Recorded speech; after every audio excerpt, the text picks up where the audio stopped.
당뇨 턱걸이. 네. 아마도 당뇨 전당뇨 같습니다. 네. 사실 당뇨 전당이라는 게 뚜렷한 어떤 증상이 있는 게 아니에요.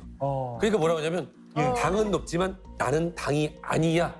그렇게 하시죠. 네. 하지만 당뇨 전 단계에서 실제로 매년 5에서 10%씩 당뇨병으로 진행되고요. 사망률도 전당뇨 있는 분들이 정상인보다 40%가 더 증가한다고 합니다. 이런 전당뇨 상태에서는 실제로 우리가 당뇨발, 네. 실명, 혈액 투석 등 무시무시한 합병증이 들어오는 실제로 당뇨를 막을 수 있는 마지막 기회인 거예요. 그렇기 때문에 정말 지금 관리가 중요합니다. 네. 지금 이 말씀하신 당뇨 전 단계에서 또 당뇨 위험을 줄일 수 있는 최고의 당뇨 관리 비법이 뭔지 아세요? 밥 덜 먹는 거. 밥 덜 먹는 거? 탄수화물. 운동하는 거. 예. 탄수화물 덜 먹는 거. 네. 그런 것도 중요하지만 바로 다이어트입니다. 네. 그러니까 이게 한 연구에 따르면 당뇨 고위험군인 이 당뇨 전 단계에서 자신의 체중보다 10%를 감량했더니 연구 참가자의 96%가 이 당뇨 진행 억제됐고요. 예. 심지어 22%는 혈당이 정상 범위로 돌아왔다고 합니다. 내가 이렇게 챙겨주지 않았더라면 뭐 아유 딸이 최고네. 미자씨께서 어머님께 챙길 수 있는 비엔나17 유산균. 이거는 건강한 한국인 산모의 모유에서 발견해서 분리 배양한 유산균이고요.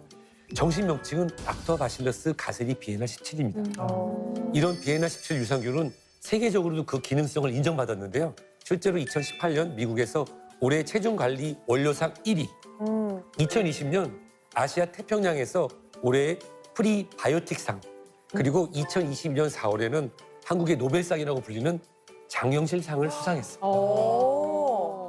맞아요. 비엔알17 유산균이 일반 다이어트 보조제가 아니라 그 유산균이 예, 있다 예. 보니까 장 건강에도 더 좋고 네네네. 그리고 또 체중 감량에 도움이 확실히 된다 그래가지고 네. 네, 좀 마음이 안심이 되더라고요. 네네.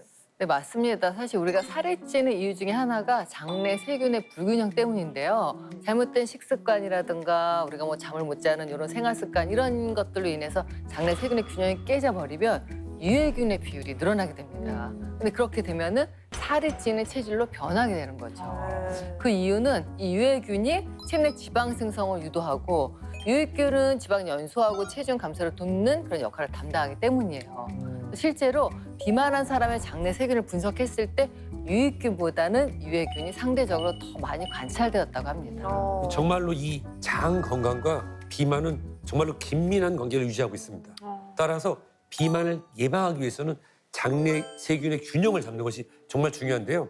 이때 이 두 분이 지금 챙겨 드시기에는 비엔나17 유산균 같은 경우는 장내 유해균을 억제하고 또 유익균 활동을 도와서 장내의 건강을 개선시켜서 실제로 비만 예방에 도움을 줄 수 있습니다.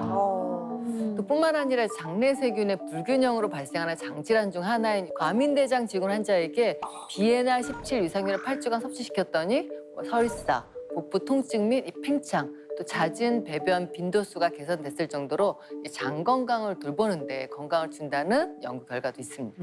네, 좀 부끄럽긴 한데 변비가 살짝 있는데 여자들이 많아요. 네, 확실히 이거를 좀 챙겨 먹으면서 화장실을 잘 가게 되더라고요. 예.